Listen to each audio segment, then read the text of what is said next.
Bonsoir à tous et à toutes. Merci d'être venus pour cette soirée donc, de présentation de ce petit livre « Travail et climat, même combat ». Manifeste pour une bifurcation écologique du travail. On est 3 co-auteurs et autrices ce soir. On excuse le 4e, Vincent Gay, qui ne pouvait pas être présent. Et donc, Alexis et Gaël, je vous laisserai vous présenter. Julien Révoire pour ma part. Et donc, vu que l'objectif, de toute façon, de cette soirée n'est pas de nous présenter, nous, individuellement, mais de présenter le livre, je passerai directement au cœur du sujet, en sachant que la soirée va avoir 2 temps. Une courte présentation, introduction à 3 voix de ce livre, puisque l'objectif, ce n'est pas de spoiler, de dévoiler l'ensemble du livre. Pour nous, l'objectif, c'est de vous donner envie de le lire, voire de l'acheter. Et puis, dans un second temps, on a le plaisir d'accueillir des acteurs des mouvements syndicaux et écologistes que je présenterai juste après notre courte introduction, qui vont revenir à la fois sur les propositions qui sont dans le livre, mais aussi sur les enjeux autour des alliances entre mouvements syndicaux et écologiques. Alors, pourquoi ce livre? Peut-être revenir, avant d'aborder le contenu, revenir sur le projet.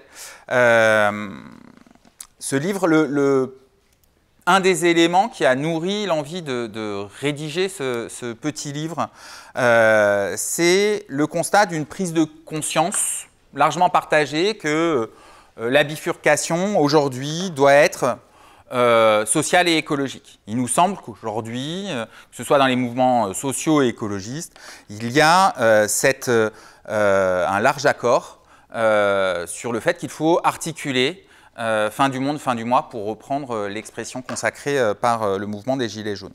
Et ça ne date pas forcément d'aujourd'hui. Dès 2016, on était un certain nombre d'organisations à publier un rapport qui s'appelait « 1 million d'emplois pour le climat », dans lequel on retrouvait Attac, Greenpeace, la FSU, Solidaire, et puis plus de 20 organisations, pour essayer de mettre en avant le fait qu'il fallait articuler les questions d'emploi et d'écologie. Mais derrière ce constat partagé, il nous semble que la place des travailleurs et des travailleuses est trop souvent un impensé. Alors, un impensé dans le mouvement écolo, avec le fait que bien souvent on mobilise dans les mouvements écolos d'autres catégories, d'autres identités. C'est les riverains, c'est les classes populaires qui sont mobilisés dans la pensée pour construire la mobilisation, et trop peu souvent les travailleurs et les travailleuses. Or, on sait qu'il n'y aura pas de bifurcation du système productif sans une mobilisation forte des premiers et premières concernés, à savoir les salariés, les travailleurs et les travailleuses, qu'ils soient du public ou du privé. Puis il y a un impensé dans les syndicats, pas forcément un impensé sur la place des travailleurs ou des travailleuses, mais le fait que souvent la bifurcation écologique est pensée comme un à côté des affaires quotidiennes.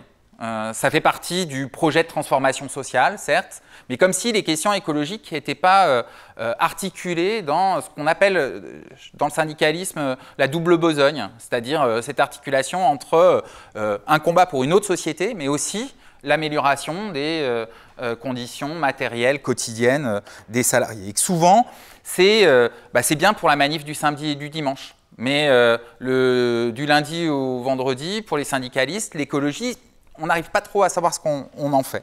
Encore une fois, c'est peut-être une caricature, mais il nous semblait que c'était un élément important.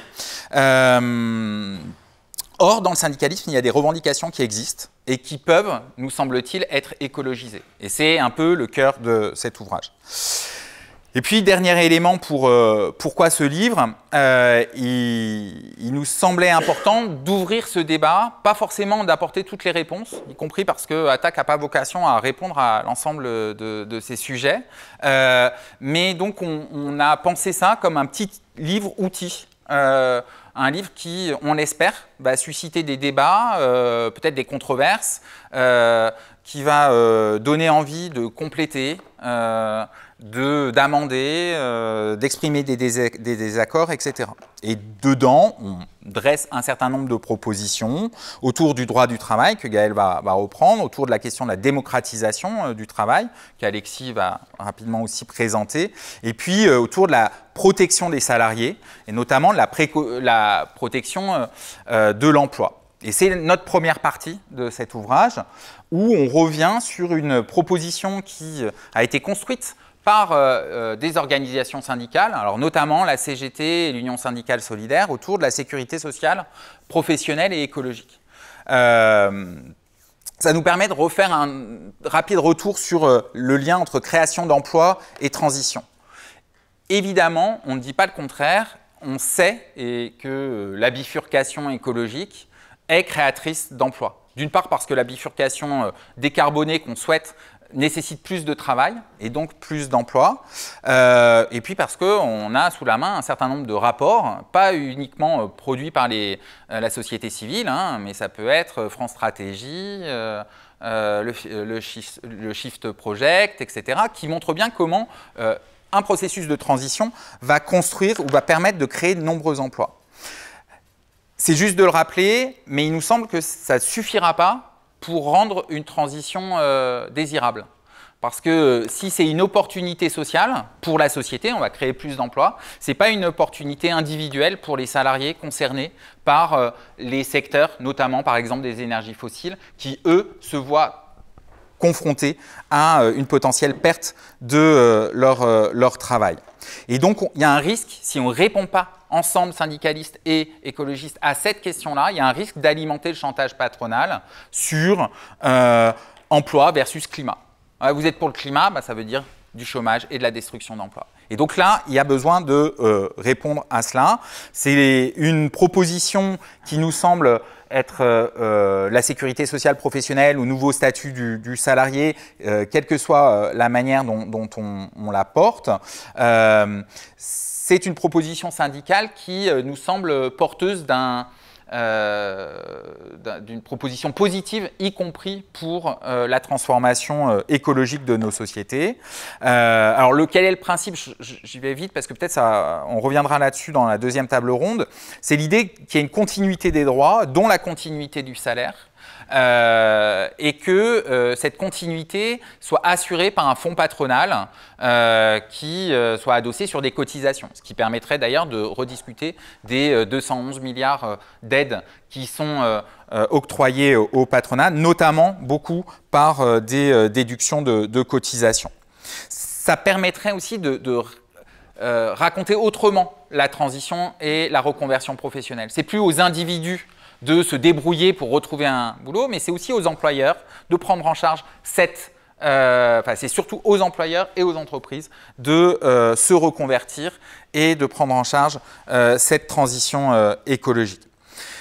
Cette bifurcation écologique serait alors une occasion de grandes conquêtes sociales, et écologiques, mais de grandes conquêtes sociales, comme la sécurité sociale a pu l'être après-guerre, ou les congés payés lors du Front populaire ont pu aussi marquer l'histoire du mouvement ouvrier. Il nous semble important aussi d'avoir ce discours d'espérance. Et c'est aussi un peu le sens que l'on donne, cette idée qu'il faut essayer de réfléchir à des grandes conquêtes sociales adossé à la transformation écologique. C'est le sens que l'on donne aussi aux propositions dans les deuxième et troisième parties. La deuxième sur notamment la question des droits du travail. Et donc, je laisse la parole à ma collègue et camarade Gaëlle. Donc, n'hésitez pas à me dire si on ne m'entend pas, parce que je ne parle pas aussi fort que Julien. Mais je vais essayer de faire mon mieux.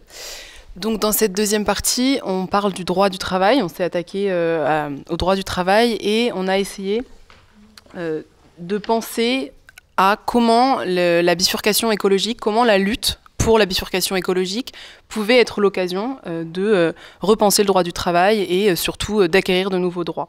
Initialement, le droit du travail, c'était pour protéger notre santé, notre dignité, notre temps de vie face à la logique du profit, logique qui, on le sait, aujourd'hui détruit nos écosystèmes et nos corps avec. Et comme les travailleurs et les travailleuses, ils sont en première ligne des conséquences de la crise écologique, on peut penser aux canicules par exemple, ou encore aux pollutions industrielles, on a essayé de penser et de proposer un droit du travail qui devient un véritable levier de transition écologique et sociale. Alors, en fait, on s'est dit, c'est assez simple, ce qu'on s'est dit, c'est que s'il y a des nouveaux risques engendrés donc, par la crise climatique, il faut des nouveaux droits. Et dans tout l'ouvrage, ce qu'on a essayé de proposer, c'est de partir d'exemples très concrets pour que ce soit à la fois accessible et simple, accessible d'accès. Pardon, ça veut dire la même chose. Mais donc ces nouveaux risques, ils créent de nouveaux droits. Enfin, c'est ce qu'on aimerait, c'est ce qu'on propose. Et on part d'exemples des fortes chaleurs. En 2023, il y a 6 personnes qui sont décédées sur leur lieu de travail, des agriculteurs qui sont décédés sur leur lieu de travail en période de canicule. En fait, on le sait, l'IRS le dit, à partir de 28 degrés, il fait trop chaud pour travailler. Et pourtant, ils étaient sur leur lieu de travail et ils en sont morts. Donc on est allé chercher des propositions, des exemples qui pourraient créer de nouveaux droits. Par exemple, en Belgique, ils proposent la limite d'exposition en cas de forte chaleur. En Espagne, ils portent la question du congé climatique, donc c'est aussi une chose qu'on propose. Et alors évidemment, il faudra adapter les règles par secteur et par métier, mais voilà, donc l'exemple des fortes chaleurs permet de montrer que, en fait, à partir d'un risque, voilà, automatiquement, ça veut dire nouveau droit. Quand on aura réussi à faire ça, dans un deuxième temps, on propose de donner du pouvoir aux salariés. Et avant de donner du pouvoir, donc c'est ce que Alexis a expliqué, et c'est ce qu'on propose dans la troisième partie, en fait, il faut un droit nécessaire, c'est le droit à l'information. On s'est rendu compte, et je pense que tout le monde le sait ici, qu'il y avait une asymétrie d'information entre les salariés et les patrons. On a repris l'exemple des PFAS, qu'on appelle les polluants éternels.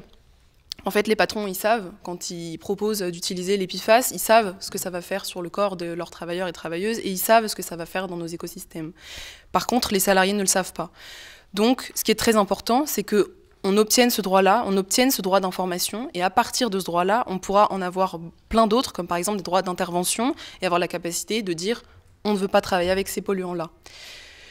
Et ensuite, pour terminer, donc quand on aura réussi à avoir de nouveaux droits, quand on aura réussi à reprendre du pouvoir et notamment avoir du droit d'information, on aimerait penser la lutte contre la crise climatique comme la possibilité aussi d'améliorer les conditions de vie au travail. Donc là, on part de 2 exemples. L'exemple de la mobilité. La mobilité, aujourd'hui, c'est 31% des gaz à effet de serre. Et c'est aussi, il y a une énorme inégalité dans l'accès à la mobilité.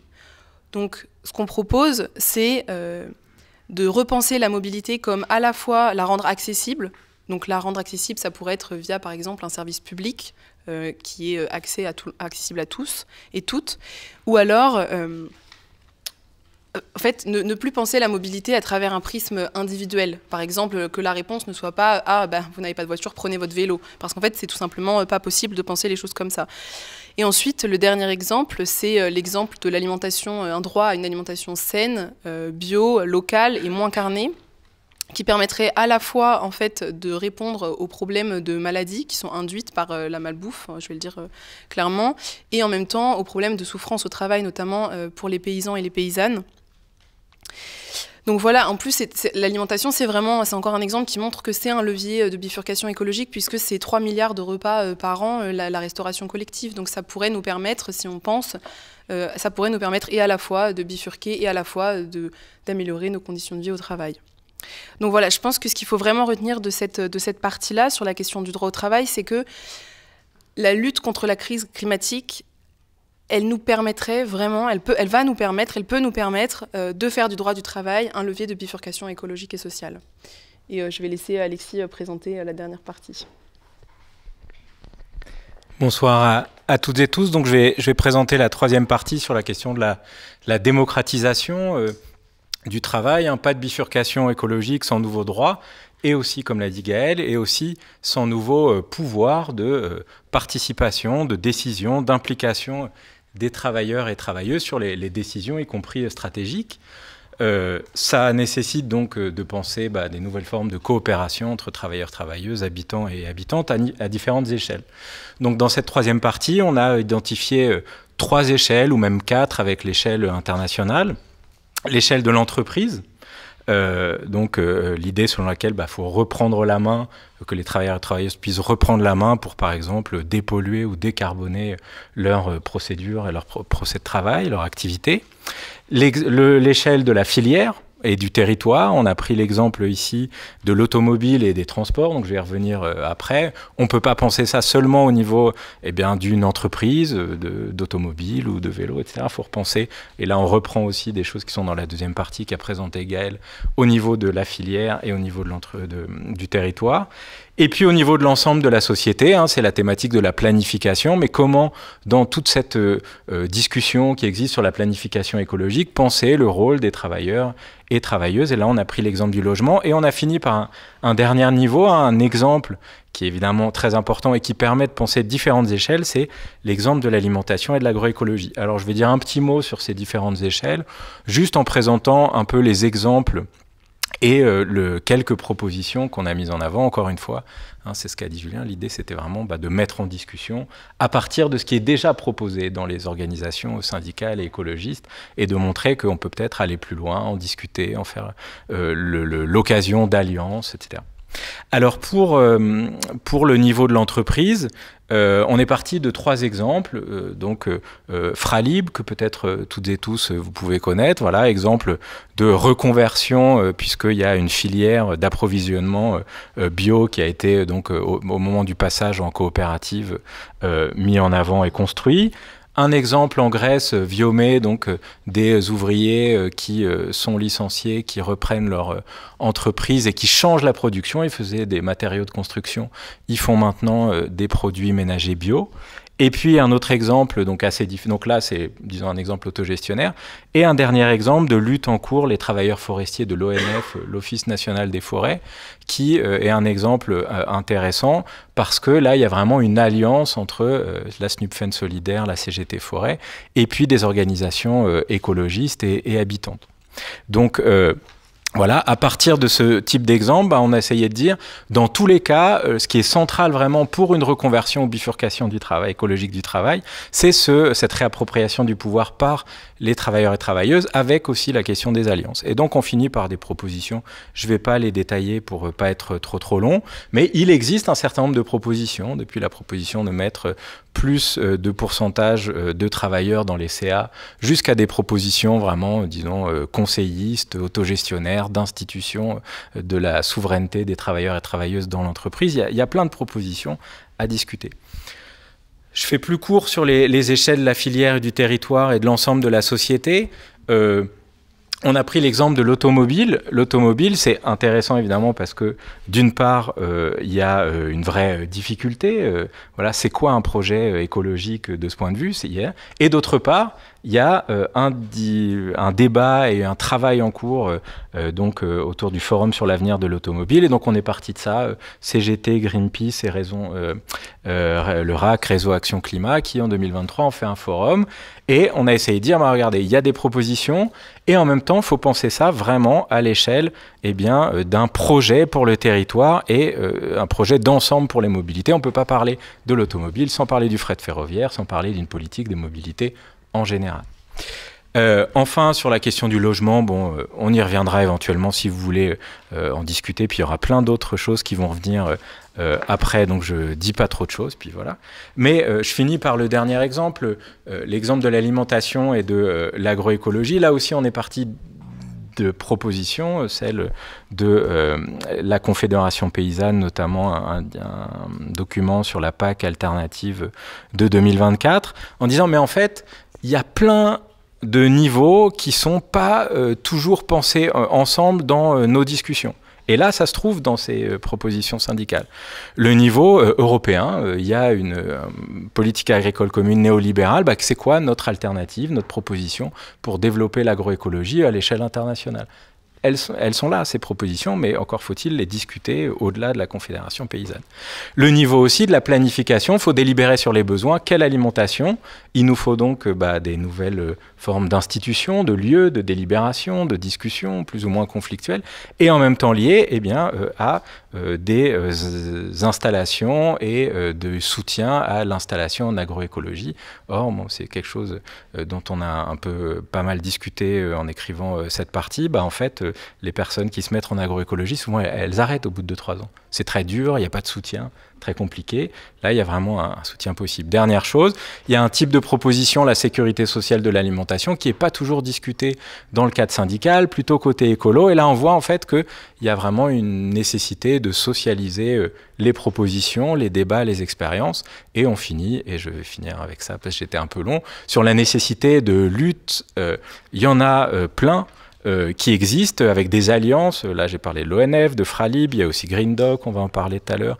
Mais la ZAD de Notre-Dame-des-Landes, c'était aussi un lieu où écologistes et syndicalistes ont pu se rencontrer. Et il y a l'Alliance écologique et sociale, et il y a eu la Chapelle d'Arblay et Total Grand Pluie, et plein d'exemples ailleurs, dans lesquels, justement, très concrètement, ces propositions, ces expériences peuvent être discutées, mais il y a vraiment nécessité d'en débattre et de socialiser tout ça.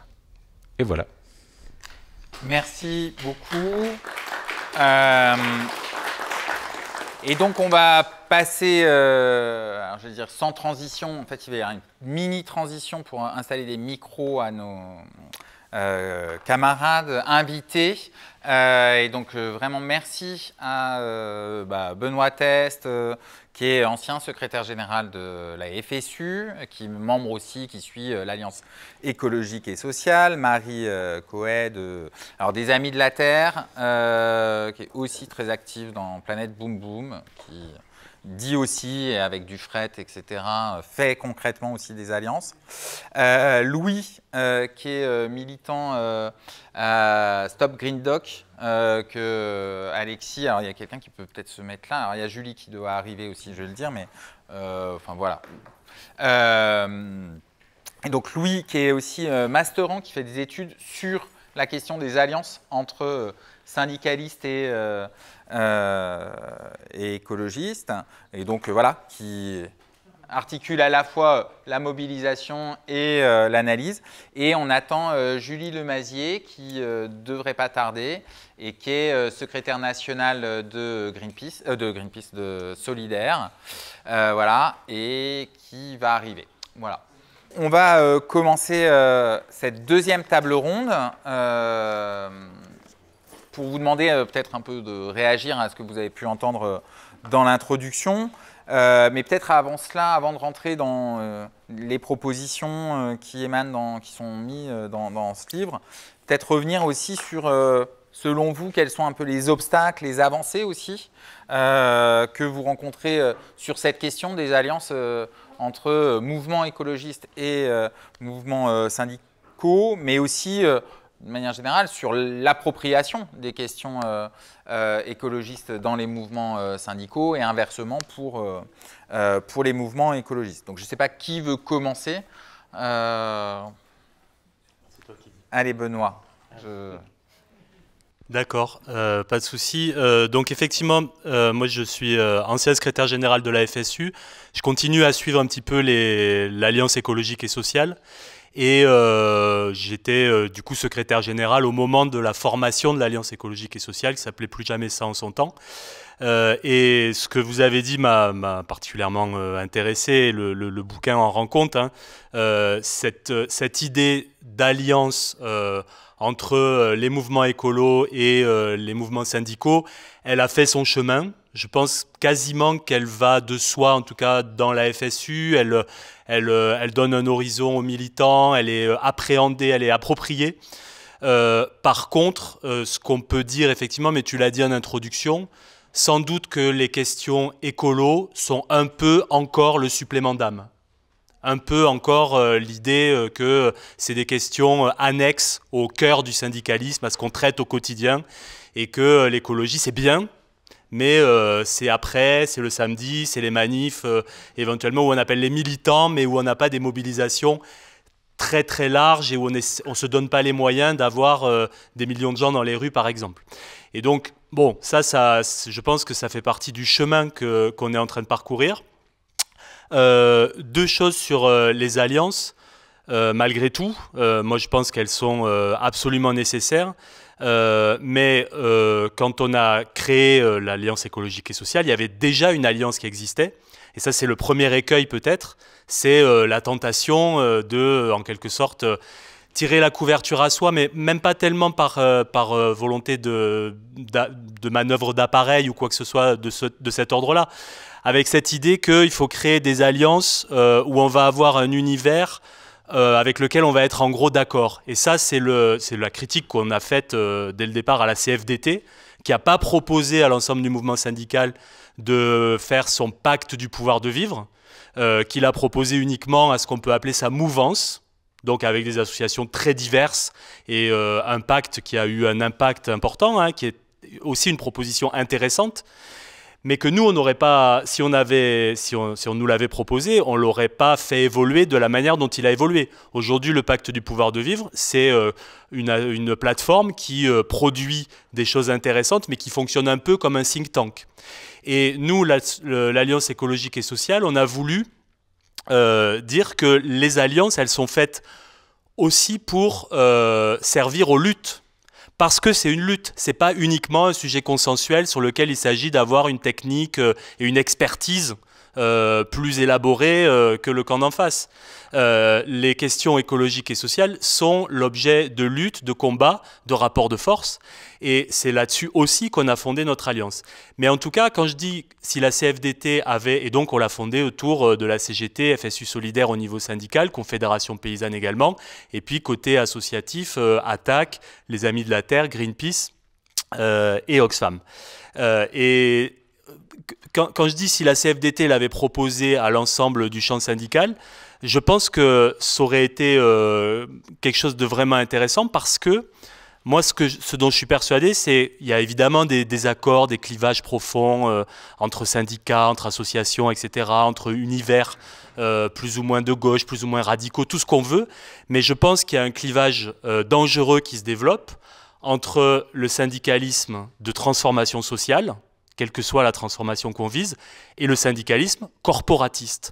Et c'est justement pour ça que les alliances écologistes et sociales sont vitales presque pour le syndicalisme, parce que je pense que le syndicalisme qui se replie sur lui-même, qui se suffit à lui-même et qui dit nous on va pas voir plus loin que le bout de notre nez, on va défendre les conditions de travail, les salaires, etc., éventuellement les retraites, mais on veut pas faire de la politique, ça nous fait un peu peur, c'est une impasse. C'est une impasse parce que tous les sujets sont liés, les questions de défense des conditions de travail, elles sont liées à la vision de la société qu'on a. Et on le voit très bien que c'est une impasse quand on voit à quel point certains dirigeants syndicaux américains sont favorables ou se sont déclarés favorables ou ont rejoint Trump. Parce que protectionnisme, du coup, l'industrie va on va conserver nos emplois, etc. Et on voit bien que cette logique-là, elle ne conduit nulle part, puisque au final, c'est la poursuite de la destruction de la planète. Donc voilà, je pense que ce qui est intéressant dans les alliances, c'est qu'on se confronte.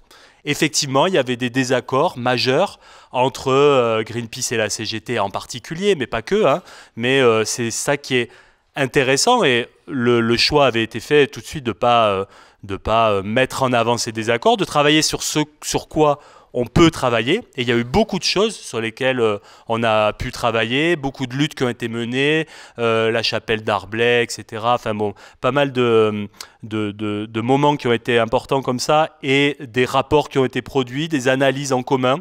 Donc quand on se met autour d'une table, qu'on discute sécurité sociale, professionnelle et écologique par exemple, c'est intéressant d'avoir le point de vue d'Oxfam, de Greenpeace sur un truc pareil. Parce qu'effectivement, je pense aussi que les associations écologistes gagnent à être connectées avec le monde syndical. Ce n'est pas des questions qui sont posées a priori dans ces associations, les questions de rapport au travail, de droits des salariés. Et je pense que pour nous, je l'ai dit, hein, ça nous ancre dans les mobilisations écologistes qui sont absolument nécessaires. Et ça a été dit aussi hein, dans le bouquin, mais j'y reviendrai peut-être après s'il y a un deuxième tour, les travailleuses et les travailleurs, c'est aussi ceux qui savent faire, qui ont des techniques, et si c'est une énergie sociale à mobiliser en priorité, si on veut effectivement faire la transition écologique et si on veut la rupture même écologique. Il y a plein d'exemples qu'on pourrait donner, mais il y a beaucoup de combats qu'on peut mener dans le cadre de l'Alliance écologique et sociale, du coup. Et j'insiste juste sur un dernier point. Ce qui nous semble important et intéressant, c'est que ce soit une alliance pérenne. Ce n'est pas uniquement sur tel ou tel point, tel ou tel secteur. C'est quelque chose qui nous permet de nous confronter en grand et de voir les logiques, effectivement, ça a été dit. Quand on parle d'automobile, on parle aussi du ferroviaire, on parle aussi du logement, on parle de tout en fait. Et donc c'est important d'avoir cette vision d'ensemble et de pouvoir avoir des plateformes qui réfléchissent ensemble à quelles actions on peut mener, quelles analyses on peut faire, quels combats on peut porter. Merci Benoît. Peut-être si tu veux bien Marie continuer, merci, on accueille Julie, donc le Mazier que je vais présenter, donc de Solidaire. Bonjour tout le monde. Oui, moi je pense qu'il y a quand même quelque chose d'important à dire, c'est que cette espèce de clivage entre les travailleurs d'un côté, les écolos de l'autre, c'est quand même quelque chose qui est entretenu d'une manière qui est artificielle en partie. Enfin, les écolos, c'est aussi des travailleurs et des travailleuses. Ils n'existent pas en dehors de la société. Et entretenir ce clivage-là et cette espèce d'idée qu'on est dans des séparations d'analyse, ça va aussi dans le sens de nos adversaires politiques. Moi, c'est un truc qui m'avait beaucoup marqué quand j'ai commencé à militer c'était à la fois le moment du mouvement climat et des Gilets jaunes, et moi j'ai vraiment commencé à militer dans les deux espaces, et il y avait un peu de coup on est arrivé un peu en mode dans notre génération en disant voilà, nous on a tout compris, fin du monde, fin du mois, même combat, on est ensemble, tout ça. On s'est un peu fait taper sur les doigts gentiment par des anciens militants qui rappelaient aussi qu'il y a une histoire des luttes écologistes qui existe dans le mouvement syndical depuis très très longtemps, que dans les années 70, l'amiante, c'est des travailleurs immigrés qui l'ont mené, qui ont conduit à des victoires importantes sur ce sujet, que le plan de nucléaire civil, c'est des alliances entre syndicats et mouvements écolos, et qu'en fait, à un moment, ces alliances-là, elles ont aussi, il y a une forme de retour de bâton parce que le patronat a commencé à jouer sur cette division et à opposer emploi et travail, emploi et travail, pardon, climat, travail, environnement, travail, a commencé aussi à communiquer et à mettre en concurrence les travailleurs et les mouvements écolos en communiquant côté industrie pour dire voilà, on cherche à créer des emplois et du coup les personnes qui essayent d'empêcher la construction de cette usine essayent de vous empêcher d'accéder à l'emploi, tout ça. Donc il y avait vraiment une forme de mise en concurrence et je pense que c'est un piège dans lequel c'est important qu'on ne tombe pas, et là c'est un peu ce qui se passe dans la reprise des alliances et des discussions dans ces mouvements-là, c'est d'essayer d'éviter ces écueils-là. Moi, côté autre écueil, j'en vois deux principaux, c'est évidemment, si on est dans une forme d'écologie qui est une écologie un peu dépolitisée, en mode on a envie d'avoir des grands espaces vierges de nature et de faire comme si l'écologie c'était un problème d'ours polaire, c'est sûr que là on peut rentrer très facilement dans un clivage entre emploi, environnement, tout ça. Et ça, je pense que c'est aussi une question de classe. Des fois, il y a des tensions qui apparaissent de manière assez forte. C'est pas une tension, mais j'ai un souvenir d'une marche climat où on avait invité Adrien Cornet de Grandpuits à prendre la parole pendant la marche pour expliquer du coup la lutte des travailleurs de Total à Grandpuits. Et donc il était en habit de raffineur, il est monté sur scène et il y avait vraiment une espèce de silence glacé au début parce que je pense qu'il arrivait avec le logo de Total, il y avait une forme d'incompréhension de qu'est-ce qui se joue là. Et il avait vraiment retourné la place de la République en réexpliquant aussi cette espèce de... en fait que les travailleurs de Grandpuits étaient les mieux placés pour savoir comment reconvertir et comment transitionner et mettre à disposition les savoir-faire que eux avaient au service de la transition écologiste. Donc côté mouvement écolo, je pense qu'il y a un peu cette rupture de classe qui des fois empêche ces alliances-là. Et à l'inverse, je pense qu'il y a des moments où dans les mouvements syndicaux, on pourrait aussi complètement se dire on fait du socialisme mais on redistribue les points de croissance et on ne pense pas forcément la question des limites. On se contente de partager les bénéfices et on ne pense pas, en fait, c'est pas la priorité vitale là tout de suite de penser l'analyse écolo. Donc voilà, je pense que, pour moi, les obstacles sont un peu à ce niveau-là et la manière, je trouve que c'est quand même encourageant ce qui se passe là sur les 15 dernières années, où il y a à nouveau des vrais des vrais espaces de confrontation, parce que je te rejoins sur les confrontations, je pense qu'il y a vraiment un truc important à pas penser que ces alliances-là se font de manière naturelle, qu'il y a aussi vraiment besoin d'espaces d'engueulade et ou de confrontation parce qu'on n'a pas toujours les mêmes visions politiques. Et voilà, je pense que ça existe et que c'est dense. Merci beaucoup Marie, et on continue sur cette première question un peu autour des avancées, obstacles dans nos organisations, voilà. Avec Julie. Merci beaucoup, désolée pour le retard, je ne pouvais pas être là avant. Donc sur les alliances, donc moi je suis à Solidaire et à l'Alliance écologique et sociale comme mes camarades de l'autre bout du canapé. Je pense que maintenant, en fait, depuis voilà, tout ce temps, tout ce dont il et elle ont parlé, c'est plus quelque chose d'étonnant de voir des militants d'associations écologistes soutenir des syndicalistes et inversement. C'est quelque chose qui est intégré. Et juste pour revenir donc sur les 2 campagnes en cours de l'Alliance écologique et sociale. La première, en fait, elle porte sur les trains. Donc, en fait, c'est la continuité de la campagne qu'on a menée sur le fret ferroviaire, donc contre la liquidation de fret SNCF qui a eu lieu au 1er janvier de l'année 2025. Typiquement, sur cette lutte-là, les cheminots, donc notamment de Sudrail, mais il y a aussi eu des moments où on était avec l'ensemble de l'interfédérale cheminote, considèrent que vraiment, en fait, leur lutte, elle a pris un essor qu'il n'y aurait pas eu parce qu'elle est devenue vraiment quelque chose d'emblématique du mouvement écologiste, alors que, s'intéresser au fret ferroviaire, c'est pas non plus la question, enfin, après, tu parleras de la logistique, mais c'est pas non plus la question la plus sexy en apparence sur les questions écolo. Et eux, ça les a vraiment portés, et c'est quelque chose qui irrigue maintenant dans le syndicalisme cheminot de tout le temps axer le fait que voilà, ils défendent leurs emplois, mais ils défendent aussi la planète tout simplement. Et donc nous, on a voulu poursuivre cette mobilisation-là en l'ancrant dans des choses plus locales et qui pouvaient concerner plus de gens au quotidien. Donc en prolongeant cette campagne, bon, alors, sur le fret, on a perdu sur le fret en tant que tel. On a quand même gagné des avancées sociales pour les cheminots qui vont garder leur conquête sociale pendant 3 ans. Et donc on continue la campagne avec donc, notre campagne Moins de routes, plus de trains. Qui se fait avec des collectifs de lutte contre des projets routiers, notamment rassemblés dans le collectif national qui s'appelle la Déroute des routes. Et donc souvent, ces collectifs locaux, en fait, ils sont aussi promoteurs d'une alternative ferroviaire qui est un petit peu délaissée ou qui est sous-financée ou une ligne qui a fermé. Et par ailleurs, on est aussi en contact avec des collectifs de défense de lignes ou de guichets ou des cheminots qui luttent contre les conséquences de la filialisation de leur ligne.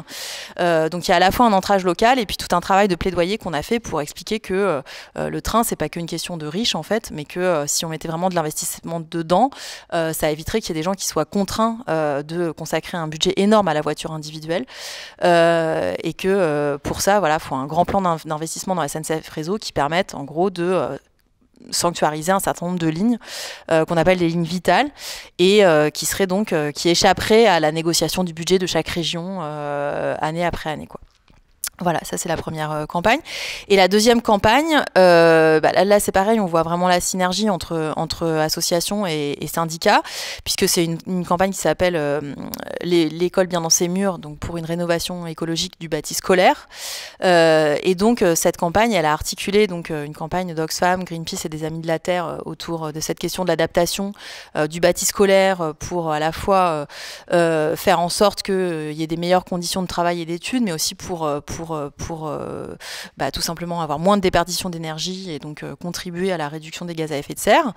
Et en même temps, ça s'est fait en s'appuyant sur une enquête syndicale, voilà, avec un questionnaire qui a été envoyé grâce aux moyens syndicaux qu'on a, donc CGT, FSU Solidaire, puisque dans ce cadre-là, il y a la CGT.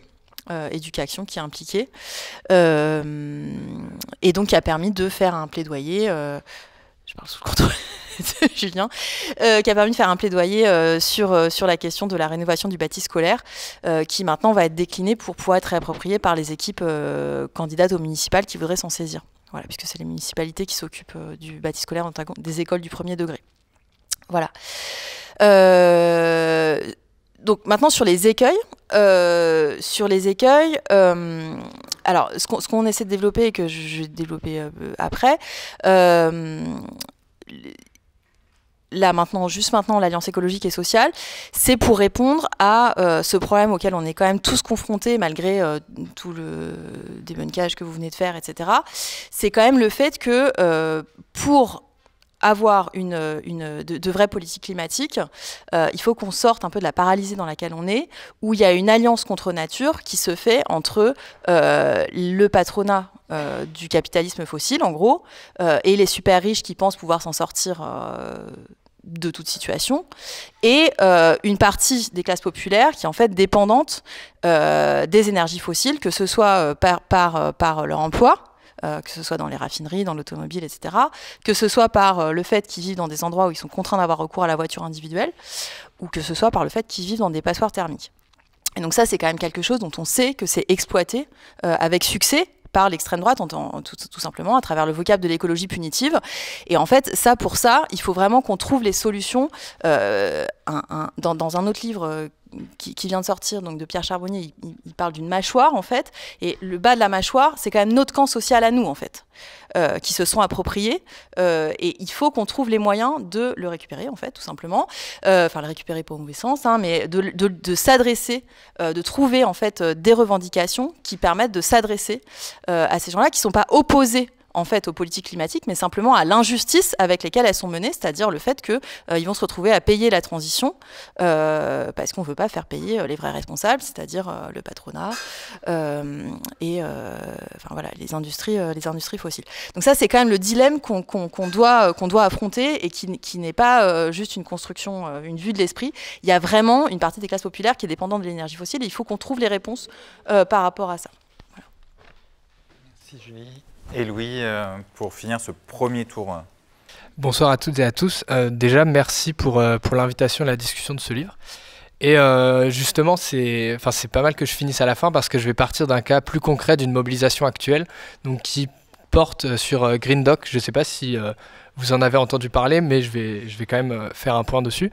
C'est donc un projet d'entrepôt logistique qui se situe au niveau des berges des Seines sur le port de Gennevilliers, donc entre frontières du 92 qui impacterait le 93 au niveau de l'île Saint-Denis et d'Épinay-sur-Seine et des communes aux alentours.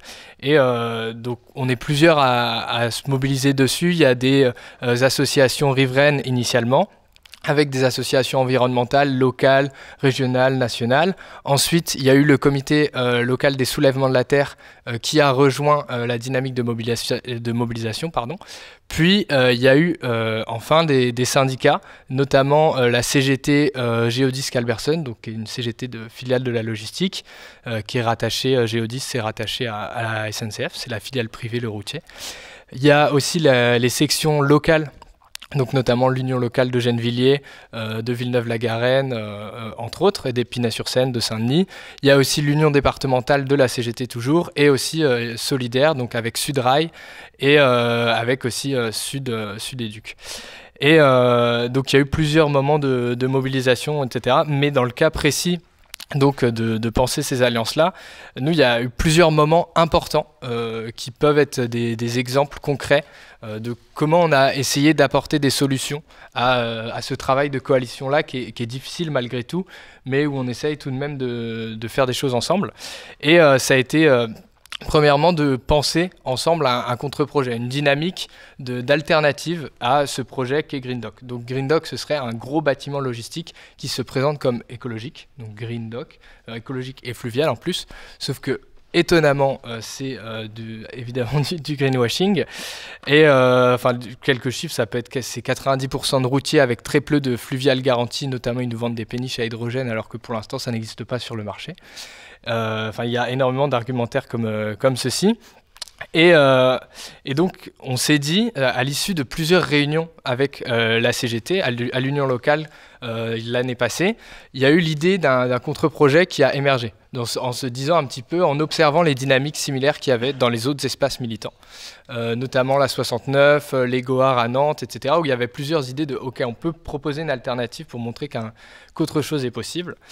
Et donc ce contre-projet-là a émergé avec la CGT, l'Union locale et Géodis. Et d'ailleurs, on avait une réunion samedi dernier à ce propos au 6B à l'île de Saint-Denis, où on a fait une présentation publique du contre-projet.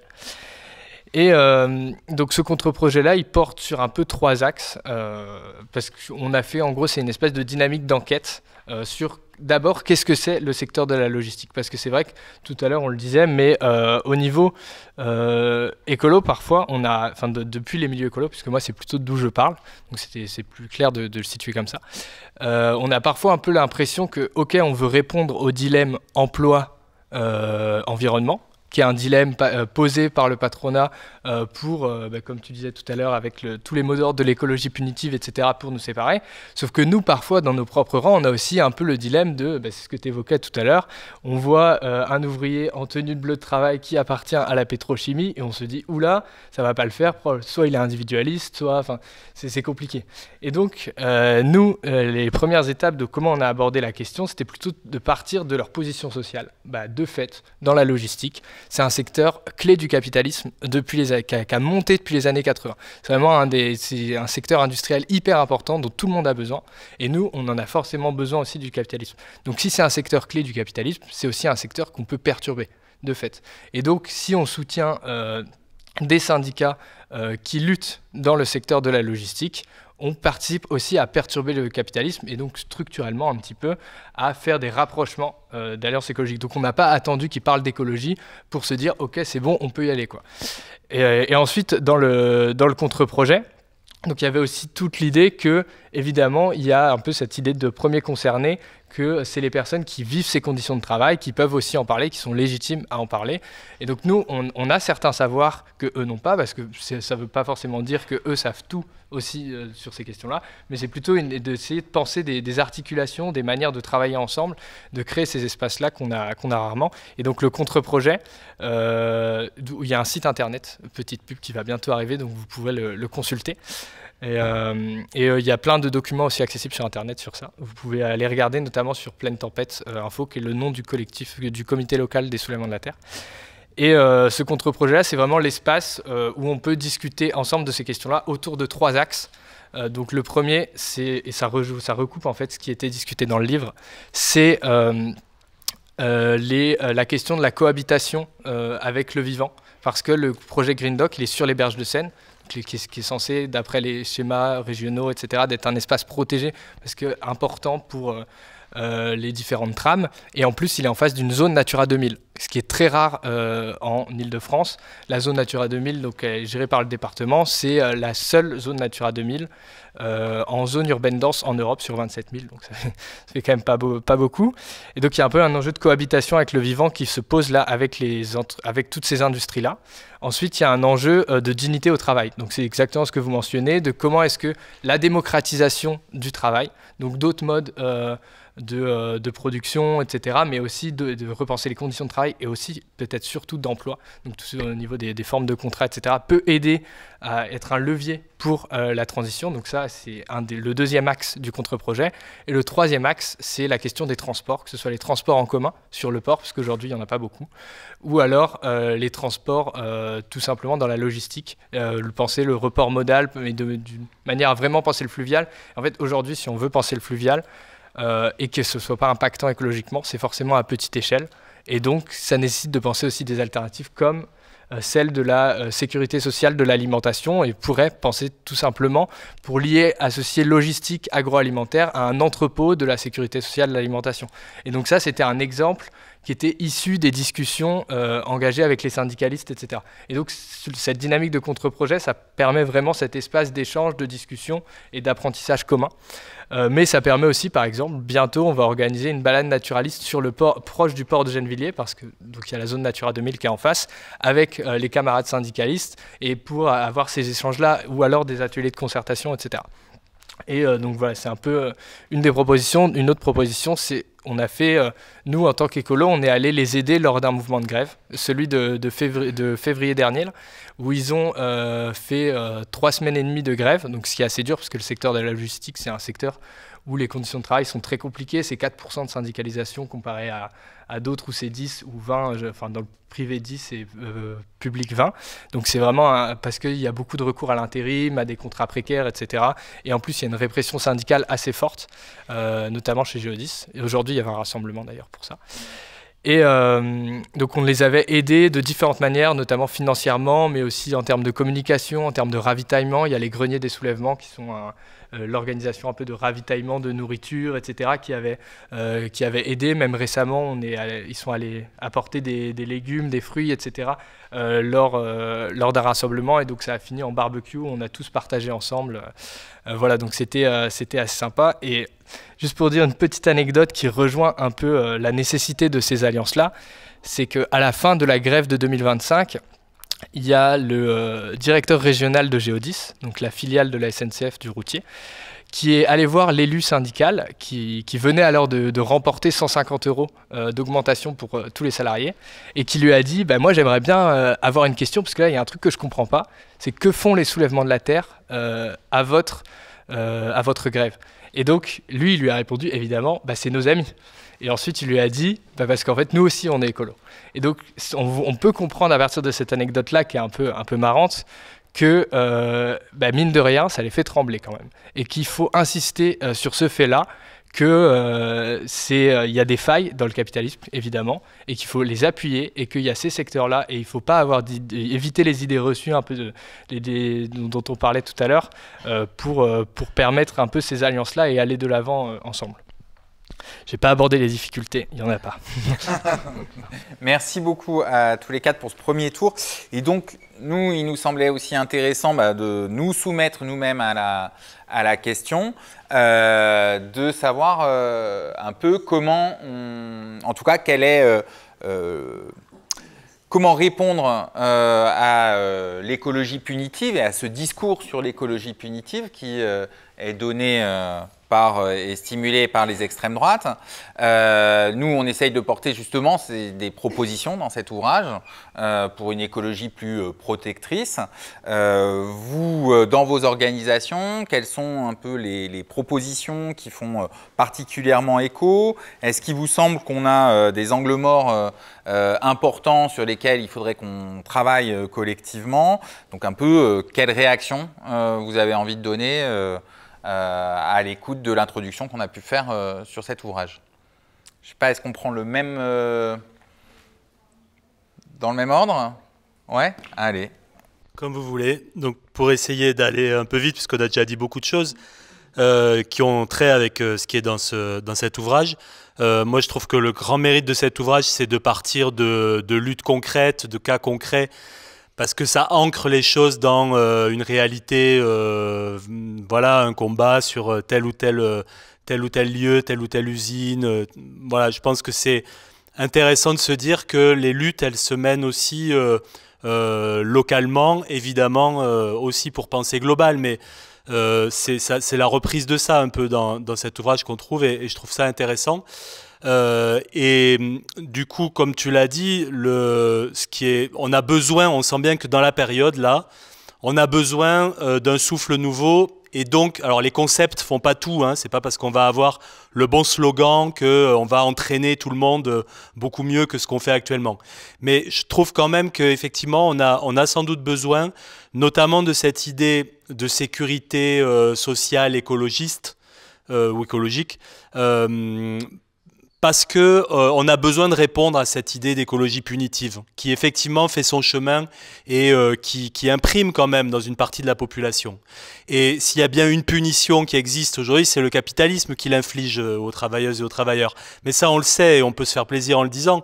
Nous, on a besoin de montrer que l'écologie, c'est justement au sens social de la sécurité sociale, telle qu'elle a été fondée en 1945, c'est-à-dire donner de la sécurité collective.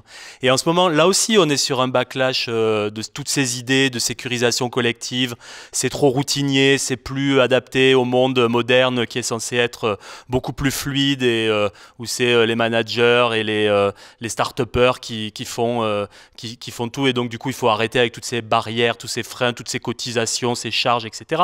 Donc, évidemment, c'est pas simple à défendre, mais cette idée de revenir au fondement de la sécurité sociale en disant il y a une sécurisation nécessaire qui permet aux travailleuses et aux travailleurs d'être en sécurité, d'être beaucoup plus tranquilles face à leur avenir et donc de penser les choses beaucoup plus sereinement. quand son emploi va être supprimé parce que parce qu'une raffinerie va fermer, on n'est pas serein quand on n'a pas de possibilité de reconversion, de formation professionnelle, quand on ne sait pas de quoi son avenir sera fait concrètement. Et donc, ça empêche évidemment d'adhérer à l'idée que effectivement la reconversion écologiste est nécessaire. Et ce qui est intéressant, je trouve, dernière chose, là aussi la démocratie est vraiment en recul, que ce soit au niveau général, et d'ailleurs c'est aussi l'intérêt de ces alliances, de se serrer les coudes, parce qu'il y a aussi une répression qui est commune. Mais la démocratie est aussi en recul sur le lieu de travail. Tout ce qu'on a dit sur la nécessité de la transparence, ça a été rappelé dans l'introduction, la nécessité de pouvoir avoir la main sur l'évolution des emplois, sur l'évolution de son entreprise, de son service. Tout ça, ça a été très fortement en recul ces dernières années. On a supprimé un certain nombre d'instances de représentation du personnel, là où il aurait fallu les faire évoluer, bien sûr, pour qu'elles aient davantage la main sur autre chose, etc. Mais à l'inverse, on a fait reculer tout ça. Et donc, on part de très très loin sur cette idée de démocratie au travail. On doit tout reconstruire aujourd'hui, et je pense que c'est la clé, effectivement. Donc c'est ça aussi qui est vraiment intéressant dans cet ouvrage. Dès qu'on met les gens autour d'une discussion à partir de leur situation concrète qu'ils connaissent très bien, alors c'est l'intérêt général qui vient, c'est le sens de son travail, donc l'intérêt général. Et finalement, on voit bien que la démocratie, discuter avec les gens, faire avec les gens, c'est à la base de l'action syndicale qu'on mène. Mais ça permet justement, c'est ça la méthode qui permet de dépasser les contradictions. Les contradictions, elles peuvent exister entre l'emploi, le climat, évidemment, ponctuellement elles peuvent exister. Mais dès qu'on met de la démocratie dedans, dès qu'on se confronte à la question, on fait discuter les gens sur ce qu'ils savent et sur ce qu'ils font au quotidien, alors les gens, ils élaborent des plans de reconversion de l'appareil productif, etc.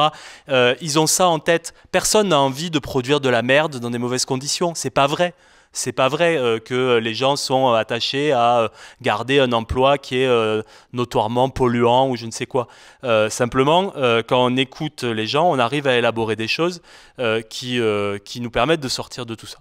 Donc je trouve que c'est ça qu'amène cet ouvrage. Après, il y a juste la question, vraiment je termine par là, du court terme et du long terme. C'est-à-dire qu'effectivement, ça c'est des revendications qui nécessitent un chantier immense et qui peut pas être, on peut pas tout de suite là dire, mais on pourrait avoir une sécurité sociale écologiste qui va te permettre, toi là maintenant, de te reconvertir, de même monter en compétences à partir de tes compétences actuelles. Donc c'est ça qui est compliqué dans la période, c'est l'articulation entre l'immédiat et le long terme. Mais cet ouvrage est effectivement intéressant pour articuler ces choses-là et les ancrer dans le concret et peut-être pas théoriser à l'envi sur est-ce qu'il faut une rupture, une bifurcation, est-ce qu'il faut être plus ou moins radical. Je trouve que c'est ça. Alors d'autres ouvrages l'ont fait et sont très intéressants, mais ça c'est intéressant parce que c'est très radical d'une certaine manière, mais c'est aussi très concret dans les propositions qui peuvent être mises en œuvre tout de suite. Ouais, non, je suis d'accord avec cette idée d'ancrer tout ça dans le concret, parce que je pense que c'est facile de partir assez rapidement dans des grands discours théoriques sur la manière de faire ces alliances, mais que à un moment il faut les faire. Et que dans le livre, il y a aussi plein de propositions qui sont très concrètes pour les faire. Côté Amis de la Terre, je sais que c'est aussi, ça fait partie un peu du logiciel et de ce qu'on essaye de faire. C'est vraiment de penser des transformations du système qui détruit la planète et nous par la même occasion, à partir de campagnes concrètes, et en fait de casser un peu ce discours sur l'écologie punitive et sur tout ça, en montrant à quel point il est fallacieux. On a une campagne qui existe depuis assez longtemps sur la surproduction, où on a fait campagne dans un premier temps contre les implantations d'entrepôts Amazon un peu partout en France. Le grand argument d'Amazon, c'était de dire que ça créait de l'emploi. Ils faisaient des trucs extrêmement pervers qui consistaient à mettre des élus en concurrence entre eux. Donc ils allaient voir machin dans le barin en lui disant que s'il ne le créait pas là, de toute façon ce serait le département d'à côté, et qu'il ferait en plus valoir le fait que... Enfin bref, donc, mise en concurrence des élus entre eux et une espèce de jeu comme ça sur de la misère sociale pour implanter leur entreprise dégueulasse partout. Et nous, notre boulot en tant qu'association écolo, c'était aussi de rappeler à quel point l'implantation d'Amazon, elle détruisait des emplois qui étaient beaucoup moins visibles que le coup de com' de dire on a créé 1000 emplois d'un coup dans tel territoire, mais qu'on avait perdu des dizaines, voire des centaines de milliers d'emplois de réparateurs en disant qu'on perdait en fait, des commerces physiques au profit de ces places de marché-là, et du coup d'aller chercher des alliances avec les syndicats de ces secteurs-là qui pouvaient témoigner de ça. Et cette campagne-là, maintenant, on l'a recentrée sur toute la question de la fast fashion, et c'est exactement la même histoire. On a des entreprises comme Shein, Amazon d'ailleurs, enfin bref, l'ensemble de ces espèces de places de marché qui promeuvent la fast fashion. D'ailleurs, c'est assez marrant, c'est pas du tout marrant, mais il y a, on se retrouve y compris avec des alliances improbables avec H&M qui se met à faire campagne contre Chine et non, bref. Mais tout ça pour dire que de la même manière, à cet endroit-là, il y a du coup, nous, dans les mouvements écolos, notre rôle, c'est aussi de visibiliser les dommages sur toute la chaîne de valeur, de montrer à quel point on est aussi dans une logique d'exploitation nord-sud, mais aussi de pouvoir créer des alliances avec des mouvements syndicaux et des mouvements, typiquement il y a En Mode Climat qui est une espèce de coalition d'une peut-être plus d'une centaine même maintenant d'entreprises textiles françaises et qui en fait porte un plaidoyer auprès des instances gouvernementales pour dire vous êtes gentils avec le fait de vouloir créer de l'emploi en implantant ce type de trucs au BHV là, mais en fait concrètement ce qui se passe c'est surtout qu'on donne des primo-vices aux acteurs les plus dégueulasses, donc plus on fait les choses d'une manière qui est écologiquement et socialement destructrice, plus on remporte des parts de marché. Et si on n'a pas de politique publique qui régule ça, ça nous fait tous péricliter, y compris les entreprises textiles françaises qui créent de l'emploi. Et donc ça, c'est un peu un premier volet. Je rejoins ce qui a déjà été dit sur la question de la transition juste. C'est toujours les personnes qui sont les travailleuses qui sont à même de savoir comment reconvertir d'éventuelles entreprises polluantes. Grand Puy, nous, on a été très actifs aux Amis de la Terre et c'est vraiment un peu l'exemple parfait de ça, parce qu'on n'est pas sur des... Enfin, en fait, les personnes qui travaillent sur les chaînes de production, ils ont des vraies compétences et c'est des chaînes de production qui, en plus, peuvent être souvent assez facilement réorientées. Et en fait, c'est eux et elles qui sont à même de dire dans quoi. Et c'est exactement la même chose que les mouvements qui ont pu naître d'employés et de travailleurs-travailleuses de l'industrie de l'aviation qui parlent de comment leurs compétences pourraient être converties dans le ferroviaire. Enfin voilà, il y a énormément de possibilités à partir du moment où on incarne un peu ces alliances-là dans le concret. Ouais, voilà.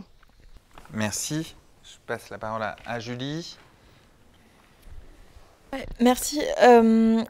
Donc, comment ces propositions font écho donc, au sein de l'Alliance écologique et sociale, ce qu'on est en train d'essayer de faire en ce moment de façon un petit peu expérimentale, c'est d'essayer de rassembler ce type de propositions pour avoir un plaidoyer de quelques propositions donc autour de ce slogan de l'écologie protectrice qui consiste à imposer l'idée, y compris dans notre camp social, qu'une rupture écologique, elle peut se faire que si elle est en même temps un moment de conquête de nouveaux droits qui la rendent possible et désirable. Et donc derrière ce mot d'ordre, on peut mettre plein de choses différentes qui sont par exemple des questions de santé, donc contre les expositions, les pesticides, les cancers d'origine professionnelle et environnementale, qui sont alors ce qui est central, c'est effectivement les nouveaux droits qu'il faut conquérir pour les salariés des entreprises qui seraient amenées à se reconvertir. Donc dans nos propositions, l'Alliance écologique et sociale, on a fait des propositions pour un plan de rupture qui sont en gros un ensemble de propositions qui sont nombreuses, mais on n'a jamais réfléchi à comment porter cette chose-là, mais on avait cette proposition donc, du nouveau statut du salarié basé sur une sécurité sociale professionnelle, c'est-à-dire l'idée que les droits sont plus garantis, sont plus liés au contrat de travail, mais sont garantis individuellement et permettent de donner des droits à la formation, à la reconversion, et puis surtout en fait que les droits, c'est-à-dire l'ancienneté, la formation, etc., soient maintenus entre 2 emplois et soient transférables d'un emploi à l'autre. Ce qui permet notamment, typiquement, si on prend l'exemple des raffineries, la convention pétrolière, elle est très avantageuse parce que, en fait, tout simplement, c'est un secteur où les salariés sont très exposés à des risques professionnels, à des maladies, à des cancers. Donc, ils ont gagné des choses. Ils ont gagné des choses aussi parce qu'ils avaient un pouvoir de blocage qui était important. Et quand on leur dit qu'ils vont pouvoir se reconvertir, par exemple, dans l'industrie verte, en fait, dans ces industries-là, il n'y a pas de convention collective aussi protectrice. Donc, il faut qu'ils puissent garder toutes les conquêtes qu'ils ont acquises. La sécurité sociale écologique ou environnementale, ce serait aussi de dégager de l'argent pour prévenir et pour réparer en fait tout ce qui relève des catastrophes qu'on subit, des inondations, des choses comme ça, et puis aussi pour justement financer la reconversion de l'appareil productif. Et alors bien sûr en fait c'est des idées qui semblent complètement hors des clous par rapport au débat budgétaire qu'on subit où n'importe quelle avancée, toute petite avancée semble réclamer une mobilisation énorme. Mais en même temps, c'est aussi quelque chose qu'il faut qu'on puisse porter parce que en fait, c'est des revendications qui nous permettent déjà en fait de dire quelque chose en positif dans des contextes de crise qui nous ont tous paralysés en fait. Par exemple, pendant les législatives anticipées, où on est à essayer de conserver le minimum qui nous permette de résister à la vague d'extrême droite, etc. Alors que là, c'est un discours sur lequel, sur ces droits-là, il n'y a pas de backlash en fait. Je veux dire, on est majoritaire si on commence à dire ça. Et donc, c'est des choses qu'on peut porter immédiatement, même en cas de dissolution, en cas de crise politique, et qui peuvent porter. Et donc, c'est très important qu'on puisse les communiquer assez largement pour qu'elles puissent être reprises, discuter avec les partis politiques pour que ça puisse être au centre en fait de l'opinion publique. Tant qu'on parle de ça, en fait, on parle moins en fait des questions d'immigration et de tout ce qui en fait nous pourrit la vie. Donc, c'est des choses qu'on peut porter. C'est aussi des choses qui sont portées dans le débat public, y compris pas dans notre camp social, mais du coup ça donne du grain à moudre sur la façon dont ces propositions devraient être portées pour être vraiment transformatrices. Et puis en fait c'est aussi il faut aussi réfléchir aux différents niveaux où elles peuvent être portées, parce que par exemple c'est à la fois un plaidoyer qui s'adresse qui vise à mettre en œuvre des politiques publiques au niveau national, donc ça s'adresse à l'État, mais c'est aussi des choses qu'on va essayer de travailler avec par exemple le syndicat des avocats de France, parce que en fait c'est aussi des choses qui peuvent se négocier dans le cadre d'un PSE, c'est-à-dire quelque chose qu'il faut se battre pour gagner auprès des entreprises. C'est-à-dire ça arrive en fait qu'une entreprise qui ferme ou qui se reconvertit, au terme d'une lutte, elle puisse être, les salariés puissent être payés pendant qu'ils se forment, en fait à travailler dans la nouvelle entreprise, pas trop loin de chez eux, c'est-à-dire qu'ils n'ont pas à bouleverser toute leur vie, à devoir changer de région, changer totalement de rapport à leur utilité sociale, à des choses comme ça. C'est des choses qui existent et en fait c'est important qu'on puisse donner des outils, des kits, des choses clés en main à réfléchir en fait aux équipes syndicales sur place pour qu'elles puissent mener la discussion avec leurs collègues. Et puis aussi c'est des questions aussi qui se réfléchissent au niveau interprofessionnel avec les salariés des secteurs où les gens seraient amenés à se reconvertir. C'est-à-dire quand tu parles par exemple Marie des salariés de l'aérien qui voudraient travailler dans le ferroviaire, ça en fait il faut que les salariés des syndicats du ferroviaire puissent le négocier en fait. C'est l'objet de négociations collectives où ça peut faire partie des négociations concrètes de dire en fait il y a forcément des travailleurs qui vont arriver dans le secteur. Par ailleurs il faut qu'on recrute dans le ferroviaire, mais à quelles conditions qu'on le fait ? On le fait, c'est-à-dire qu'est-ce que la SNCF prévoit en termes de formation, en termes d'accueil, en termes de temps mis là-dessus pour accueillir ces salariés dans des bonnes conditions. Voilà, je te laisse là-bas. Justement, ça me permet de recentrer un petit peu aussi dans un cas toujours un peu concret qui est celui de Green Doc. Et donc dans la logistique, pour rebondir un peu sur les types de secteurs, nous on a eu un peu de chance, je dirais, et c'est un peu particulier, mais disons que la logistique, c'est pas un secteur où habituellement il y a des bastions syndicaux, donc des fortes identités ouvrières, des groupes très organisés. Et donc, en un certain sens, il y avait moins de défense de l'identité ouvrière, du travail, etc. Et ça, c'est un des éléments notamment qui a favorisé ça parce que les ouvriers, ils le disent eux-mêmes, Géodis, c'est de la merde. C'est exactement ce qu'ils nous avaient dit, que c'est un secteur où les conditions de travail, elles sont précaires, elles sont dégueulasses, les formes d'emploi d'eux-mêmes. Et eux-mêmes le disent et c'est pour ça qu'ils sont constamment en lutte dans le cas de la section syndicale avec laquelle on travaille et on milite beaucoup. Ils sont en lutte beaucoup depuis 2015. Et donc ça, c'est vrai que contrairement à d'autres secteurs comme celui des raffineries, etc., ça invite à penser peut-être plus finement et différemment les alliances qu'on tisse depuis le monde écolo avec le monde du travail et inversement. Parce que, évidemment, si on commence à proposer un programme général de reconversion professionnelle, etc., il faudra bien regarder, comme tu disais, finement les conventions. Et dans le cas de la logistique, dans le contre-projet, nous, ce qu'on aborde, c'est que notamment, d'un point de vue des conditions de travail, faire du ferroviaire plutôt que du routier, ça pourrait, il y a un risque de suppression de quelques emplois, mais qui aujourd'hui sont des suppressions d'emplois qui seraient, dans les cas de Géodis par exemple, avant ils avaient 4 conducteurs de camions, aujourd'hui ils en ont plus que, avant ils en avaient 20, aujourd'hui ils en ont plus que 4 parce que tout est externalisé. Donc en fait ça supprimerait des emplois, mais ça supprimerait des emplois sous-traités pour en fait faire du ferroviaire et donc peut-être faire une espèce de penser une autre forme d'entreprise qui permettrait d'autres formes d'emploi moins précaires ou précarisantes que les formes de sous-traitance. Donc ça, c'est des enjeux qui se discutent, qui sont un peu difficiles, mais qui se discutent, parce que c'est quand même un objet, genre on a des contradictions et il faut les étaler pour ensuite y faire face. Mais un autre, c'est que le ferroviaire permet une meilleure organisation du temps et peut-être moins de pression en flux tendu que le routier. Parce que le routier, ça arrive tout le temps, ça arrive constamment, surtout à certains pics, et donc ça dégrade les conditions de travail aussi. Donc penser le ferroviaire, ça pourrait être penser de meilleure cadence. Et ça, c'est ce qui était sorti aussi de discussion sur le contre-projet, c'est comment aussi d'autres formes de travail dans la logistique pouvaient penser ça. Mais là, on part d'un secteur qui est quand même bien particulier, celui de la logistique, et qui est très différent de celui de la pétrochimie, de l'aéronautique, des autres bastions syndicaux, quoi.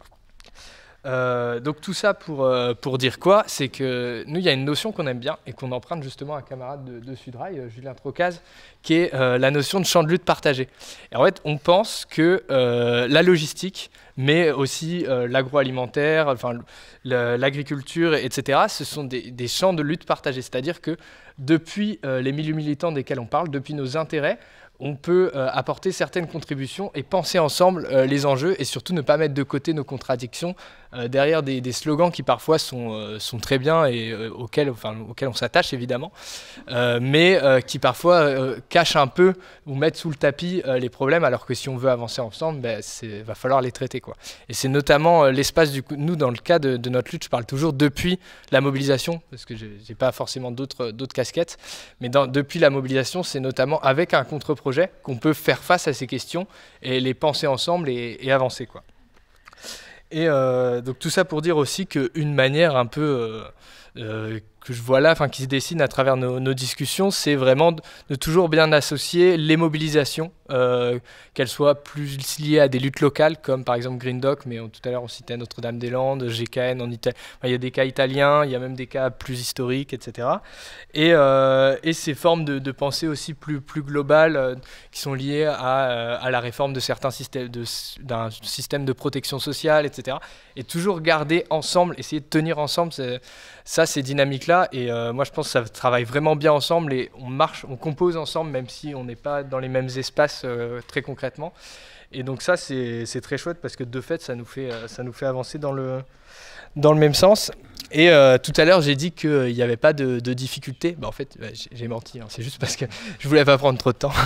Donc évidemment il y en a quelques-unes et j'en ai fait part là un petit peu avec les contradictions auxquelles on fait face nous-mêmes au fur et à mesure dans la discussion, mais y faire face aussi, c'est en prendre possession. Ça évite la dépossession que fait le discours d'opposition patronale emploi-environnement.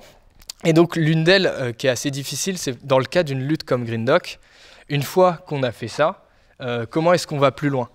Ça, on en discutait avec des camarades syndiqués. C'est pour eux qui s'investissent, qui sortent de l'entrepôt, aussi pour avoir des rapports de force en interne, parce que c'est une stratégie syndicale quand on est plus ou moins isolé dans son entrepôt vis-à-vis par exemple de la fédération, de la conf, de sortir, d'avoir des appuis extérieurs de mouvements sociaux pour lutter en interne, voilà. Mais comment est-ce qu'on ramène par exemple ce qu'on a gagné des luttes écologistes sur le plan syndical, comment est-ce qu'on le ramène dans le combat syndical quotidien? C'est un peu la double besogne dont tu parlais tout à l'heure, et ça j'avoue, on ne l'a pas résolu, hein, évidemment, mais c'est une question qui se repose à nous dans le cadre des mouvements, et on essaye de penser peut-être avec le contre-projet, notamment une charte sur le droit des travailleuses à l'échelle du port, notamment qui traiterait de l'intérim, qui traiterait de ce genre de questions. C'était une proposition avancée. Et aussi, nous, du côté écolo, c'était aussi, je trouve qu'il y a un truc qui est assez intéressant qui se passe en ce moment, mais qui a une histoire, hein, c'est pas nouveau évidemment, mais c'est l'espèce de forme d'enquête qui se développe sur les milieux du travail pour essayer de mieux comprendre les différentes perspectives et donc pas avoir juste des positions a priori ou éloignées, et tout ce travail de composition qui est fait aussi depuis différentes mobilisations. Et donc ça, je dirais que c'est un point qui est intéressant depuis les mouvements écolos, qui permet après de rendre plus concrètes certains discours, notamment sur les alliances, etc.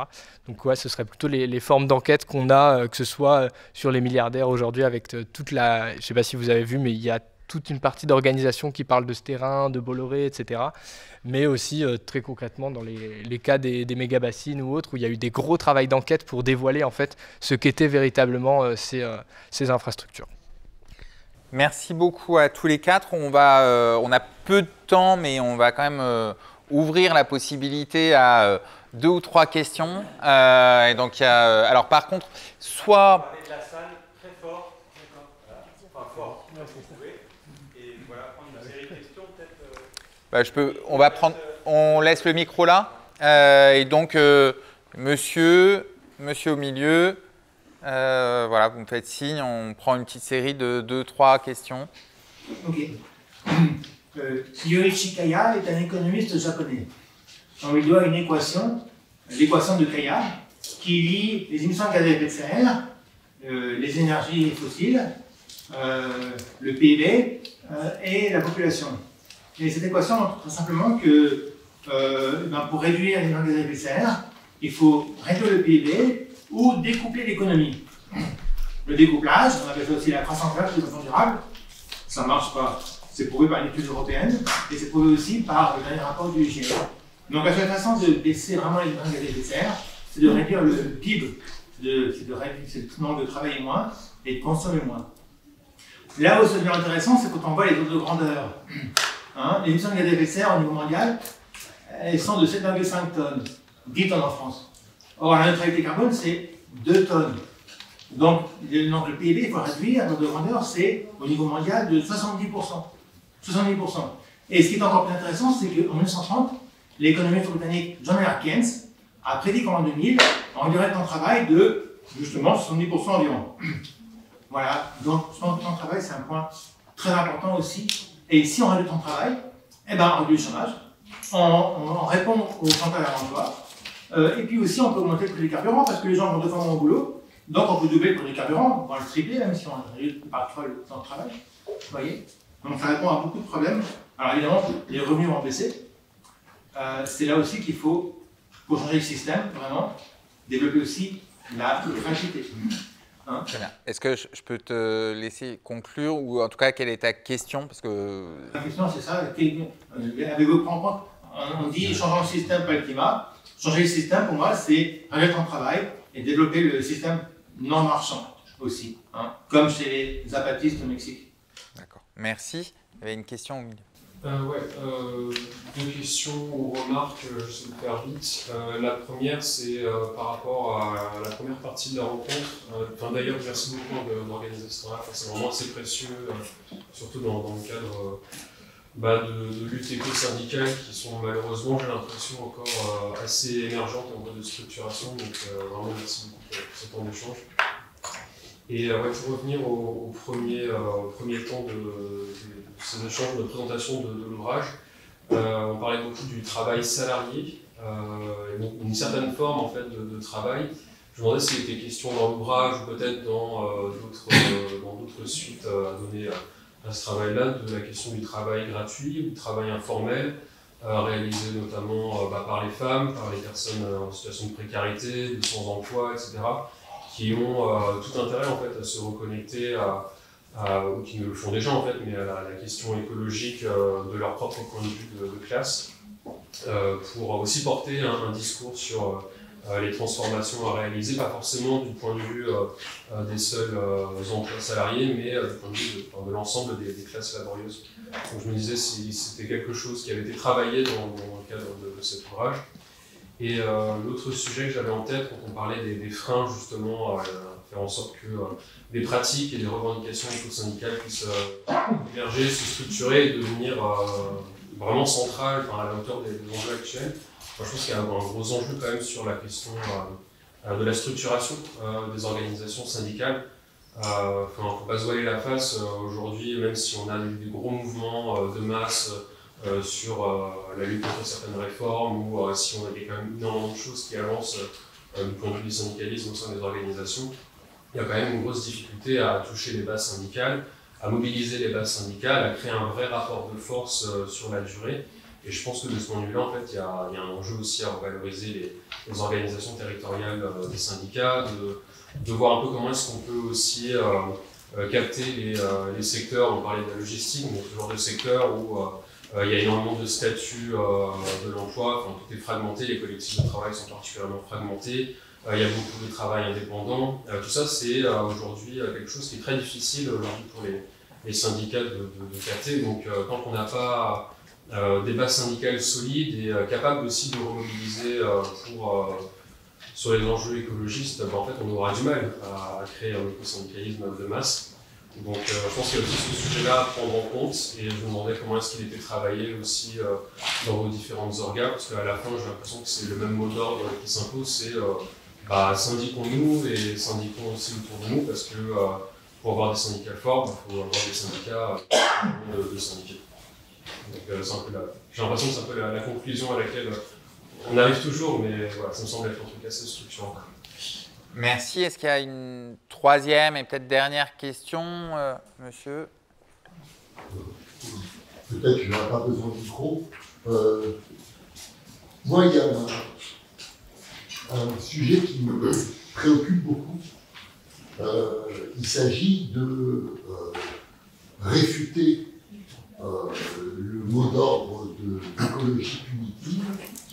Et pour parvenir à le réfuter, il faudrait résoudre le problème de la mobilité au milieu rural. Parce que, bon, moi qui suis un citadin, je prends le métro, j'ai pas de difficulté. Et si j'habite un milieu rural, je ne vois pas comment je peux me passer de voiture. Ok, merci. Ouais.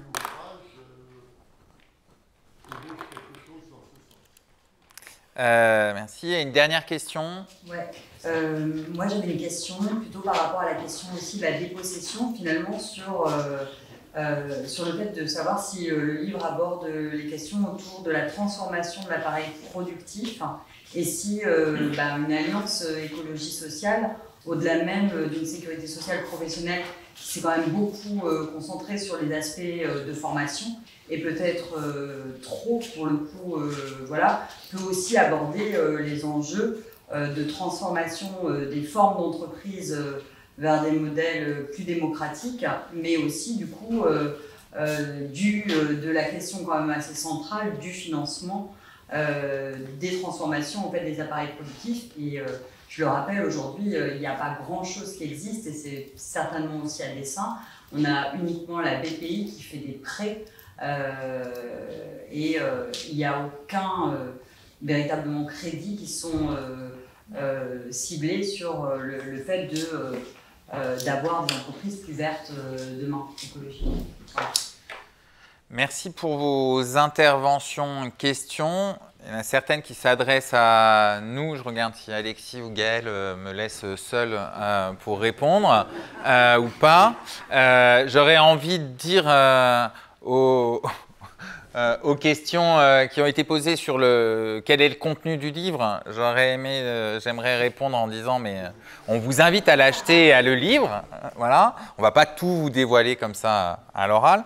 Mais vu que Gaël et Alexis reviennent, je pense que sur le travail informel et puis la question de la dépossession, la transformation des modèles d'entreprise, si vous voulez répondre. Après, il y a des questions qui s'adressent à tout le monde sur quid de la baisse du temps de travail, qui est une revendication historique, à la fois du mouvement syndical, mais aussi des mouvements écolos. Et c'est vrai qu'on n'en a pas parlé. Donc voilà, on peut revenir là-dessus. La question de la mobilité en milieu rural. Est-ce que certains ou certaines veulent prendre la première, des éléments de réponse? Je regarde, pas tous en même temps. Ouais, je veux bien répondre sur deux choses. Sur les questions de mobilité, justement, en fait, le train, enfin, on se représente toujours, le train peut pas aller partout. Oui, le train peut pas aller partout, mais il peut quand même aller à beaucoup d'endroits. Et il le faisait par le passé. Donc, c'est quand même un moyen de limiter au maximum le recours à la voiture individuelle. Et puis après, ce qu'on recommande, nous, dans nos plaidoyers de l'Alliance écologique et sociale, c'est pour les derniers kilomètres, il y a d'autres choses à penser, faciliter la vie des piétons, des vélos, penser des modes de transport collectif. Mais le train peut quand même faire beaucoup, et y compris dans des régions où on n'a plus l'habitude de ça. Voilà. Et pour le financer, il y a plein de façons de le faire. Par exemple, en fait, la Déroute des routes a calculé que les projets routiers qui sont en cours et qui sont en général contestés par les habitants, c'est entre 13 et 20 milliards d'euros. Donc c'est énorme, c'est de l'argent qu'on pourrait reverser dans l'entretien et le développement de nos systèmes ferroviaires. Et il y a aussi en fait tout le scandale des profits des sociétés de concession autoroutières qui ont été privatisées et qui pourraient être nationalisées, en fait, tout simplement. Et puis les profits mis dans le développement des solutions de transport alternatives. Sur la question du financement, c'est pareil en fait, de l'argent il y en a sur certaines choses. Par exemple, la contribution pour le remboursement de la dette sociale, la CRDS, c'est 24 milliards par an. C'est une contribution qui devait se résorber en 2024, qui finalement avec la dette Covid a été maintenue. C'est quelque chose que auquel tous les salariés contribuent, qui est très limité en fait si on pense à ce que ça coûte individuellement, mais qui quand même permet de dégager de l'argent. On commence à rentrer dans des sommes qui permettent d'envisager de financer la transition écologique, et ça a été fait en fait dans d'autres pays. Par exemple en Espagne, il y a une meilleure gestion en fait de la sortie du charbon, de la production et de l'électricité au charbon, avec des vrais plans de reconversion qui ont été faits, et voilà, avec notamment des fonds européens. D'autres Peut-être juste un mot, mais c'est dit dans le livre, donc je vais peut-être vous laisser, mais sur la baisse du temps de travail, qui est effectivement une revendication historique, c'est juste qu'il ne faut pas que ça nous empêche de réfléchir au contenu du travail, même dans le cadre d'un temps de travail diminué, quoi. Et c'est un peu ce qu'on avait réussi quand même à faire au moment du mouvement retraite. Le mouvement retraite, c'était on ne veut pas travailler jusqu'à 67 ou voire plus, 67 ans, mais même quand on sera revenu à 60 ans, on ne veut pas que jusqu'à 60 ans, le travail soit aussi invivable qu'il est actuellement. Et on avait posé toutes les questions de travail, etc. Enfin, on arrive dans ces moments-là à articuler ces deux combats qui sont effectivement importants. Parce que, et alors pour répondre vraiment précisément à la question, c'est vrai que la baisse du PIB, c'est pas comme ça qu'on le formule encore. On a beaucoup cheminé, je pense que dans les organisations syndicales, dans nos revendications, sur les idées de décroissance, etc. Je dis cheminer comme ça, quoi. C'est des choses qui avancent et auxquelles, en tout cas, on réfléchit aujourd'hui sur à la fois la quantité et la qualité de la production. Qu'est-ce que ça veut dire une production qui corresponde à des besoins ? En tout cas, voilà, c'est un peu comme ça qu'on prend la question. Mais on a beaucoup évolué hein, sur ces questions-là syndicalement. Et après, la question que tu posais sur le syndicalisme, là non plus, je ne vais pas dire beaucoup d'originalité parce qu'effectivement, tu l'as dit, le syndicalisme touche très peu les plus précaires, les sous-traitants, avec les collectifs de travail qui ont éclaté. Et donc, un syndicalisme qui s'est construit aussi sur, avec des unités de travail qui étaient beaucoup plus importantes, avec des cohérences métiers et qui du coup est complètement confronté à ces questions-là maintenant d'éclatement et on n'a pas de solution véritablement immédiate. Les collectifs AES, ils sont aussi déclinés localement. C'est tout l'enjeu. Alors ça fait pas la maille, il y en a pas suffisamment non plus, etc. Mais c'est tout l'enjeu d'arriver à avoir un travail local d'alliance écologique et sociale pour prendre à bras le corps les questions qui se posent sur un territoire. À Paris, c'est l'incinérateur d'Ivry, donc alliance avec les riverains, etc. Ces questions-là, du coup, elles permettent d'embarquer en quelque sorte les salariés dans un combat qui est territorial. Mais après, je l'ai dit aussi au début, aujourd'hui, c'est probablement beaucoup plus difficile sur une mobilisation écolo de mobiliser très largement. C'est un domaine où encore aujourd'hui, probablement, on ne se sent pas autorisé à avoir autant d'interventions que par exemple les retraites, les salaires, le budget, la contestation de l'austérité. Ça fait partie hein, par contre des revendications, des plateformes, mais on ne va pas appeler à une grève pour le climat par exemple. Ça ne s'est pas fait récemment, les jeunes l'ont fait les vendredis, bon ça a moins de succès maintenant, mais ce que je veux dire par là c'est que il faut sans doute sur tous les sujets réfléchir aux entrées syndicales, en fait. C'est peut-être plutôt comme ça qu'on essaie de partir. C'est-à-dire, il y a toujours des entrées syndicales, il faut tirer les fils et mobiliser sur une question écolo à froid, entre guillemets. C'est sans doute plus compliqué, mais par contre, continuer à tirer les fils et arriver à dire telle question, elle concerne les salariés et donc ça doit faire l'objet d'une grande mobilisation d'ampleur parce que le budget là qui est sur la table, il est anti-écolo et donc c'est ça qu'il faut mettre en avant. Ça peut faire partie des pistes qu'il faut développer. Est-ce que Gaël ou Alexis, je ne sais pas qui a posé la question des mobilités. Sur la question des voitures en milieu rural, dans le livre, on n'a pas la prétention de donner des solutions, c'est pas le rôle d'Attaque. Mais par contre, effectivement, on propose quand même, on explique que ce qui est important, c'est d'arrêter de penser la mobilité en termes individuels. En fait, le service public, il a vocation à répondre à des besoins, pas aujourd'hui sous la France de Macron, mais normalement, le service public, il a cette vocation-là. Et donc, on pourrait penser en fait un service public qui répond aux besoins des personnes habitant en milieu rural. Ce serait possible.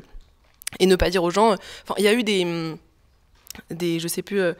des possibilités d'acheter des vélos électriques. Il y a eu des aides pour acheter des vélos électriques, des aides pour acheter des voitures. Mais en fait, une voiture, c'est cher aussi. Et donc, c'est pas accessible à tout le monde en milieu rural. Il y a des gens qui s'organisent en faisant du covoiturage. Mais c'est des solutions qu'on peut trouver, qu'on peut penser, je pense, à la fois avec des associations, à la fois avec les travailleurs et à la fois avec les riverains aussi. Donc voilà, globalement. Mais le livre, encore une fois, je pense qu'il pose des questions plus qu'il n'apporte des réponses. Si je veux pas, je parle aussi sous couvert de Alexis et Julien. Et l'intérêt, c'est de montrer qu'on a tous la capacité de s'emparer de ces questions-là et de trouver des solutions qui nous conviendraient à toutes et tous. Alexis, tu voulais... Oui, un petit mot sur deux questions. D'abord, celle de l'éco-syndicalisme et le syndicat, la syndicalisation. Bon, là, il y a vraiment, moi je suis à Attaque, mais aussi à la CGT, par exemple, et il y a vraiment une bataille, et le livre voudrait contribuer aussi à ça, de dire, on est confronté comme syndicaliste à des défis énormes. Fragmentation des collectifs de travail, nouveaux enjeux. Là, j'étais récemment à une discussion où les questions écologiques sont arrivées sur intelligence artificielle et travail. Il y a 1000 choses. Et une des choses, c'est de montrer que, en fait, dans ce qu'on a comme trésor des revendications et d'expériences syndicales, il y a des choses qui ne sont pas pensées comme écologistes alors qu'elles devraient l'être et qu'elles le sont. C'est l'idée de la sécurité sociale professionnelle. En fait, la CGT et à ma connaissance Solidaire le portent très peu dans le débat public. Par contre, dire, regardez, c'est une grande proposition écologiste, bah ça, ce serait quelque chose d'important, d'intéressant dans le débat public, mais aussi en termes de syndicalisation, et là je le dis aussi un peu comme syndicaliste, auprès des jeunes, l'image de nos syndicats est très très liée quand même à la capacité à intervenir sur les questions écologistes, à faire des alliances. Et toutes ces alliances-là sont aussi ce qui la porte d'entrée sur le syndicalisme de beaucoup de jeunes et même une manière de syndicaliser. Donc c'est tout petit pour l'instant. Mais c'est vraiment, donc il y a un peu une bataille culturelle, quoi, de dire en fait, c'est pas seulement renforçons nos syndicats et on pourra faire de l'écosyndicalisme, mais c'est si on n'en fait pas d'écosyndicalisme, nos syndicats vont continuer en fait à être en difficulté. Et ça, c'est encore un discours assez minoritaire. Et après, bon, sur le financement, donc dans le livre, on a aussi exclut certaines questions en disant bah, il y aura d'autres livres aussi. Bon. C'est aussi une série, en fait. Il y en a une autre sur un premier livre sur la question de l'énergie et de l'électricité, notamment de la socialisation de l'énergie. Mais une des entrées là-dessus, c'est qu'en fait, des propositions sur le financement, il y en a pas mal. Y compris les syndicats en proposent dans la CGT. Il y a les grands projets, par exemple, et il y a des propositions sur la cotisation sociale, etc. Il y a aussi toutes les propositions politiques, genre planification, Green New Deal, etc. Et en fait, il y a plutôt beaucoup de propositions sur le financement, qui sont assez éloignées de ce qu'on pourrait faire tout de suite, mais qui sont complètement déconnectées la plupart du temps dans les débats, justement, du rôle que pourraient avoir ou que peuvent déjà avoir les travailleurs et travailleuses, quoi. Et donc, c'était un peu aussi, c'est ce qu'on dit au début du bouquin, il y a eu un travail sur 1 million d'emplois pour le climat, il y avait des propositions intéressantes sur le financement, mais si ça ne se décline pas après en propositions sur vraiment par filière, par territoire, mais aussi sur la question du travail, ça risque d'être très très abstrait et d'être perçu comme un truc très bureaucratique qui ne concerne pas vraiment. Donc ce qu'on a voulu faire, c'est pas répondre à tout. Donc là, il y a vraiment dans le livre, on ne parle pas de la question du financement, mais il y a quand même, donc ça c'est un peu au-delà du bouquin, il y a des discussions sur la sécurité sociale, de la redirection écologique. Par exemple, en cours, il y a aussi l'exemple quand même dans le livre du logement social. Grand exemple, il y a eu déjà une grande politique de construction et de financement de quelque chose, et ça pourrait être repensé pour des grands projets écologiques, y compris par en bas, etc. Mais donc voilà, l'entrée, c'était de dire, ne déconnectons pas les propositions de planification et de financement des questions de droit et de pouvoir aux travailleurs et travailleuses, sinon on n'a pas les deux bouts et on risque de pas non plus intéresser et impliquer du monde, quoi. Merci. Et juste avant de vraiment conclure, j'aimerais rebondir sur deux petites choses. Une chose par rapport au train aussi.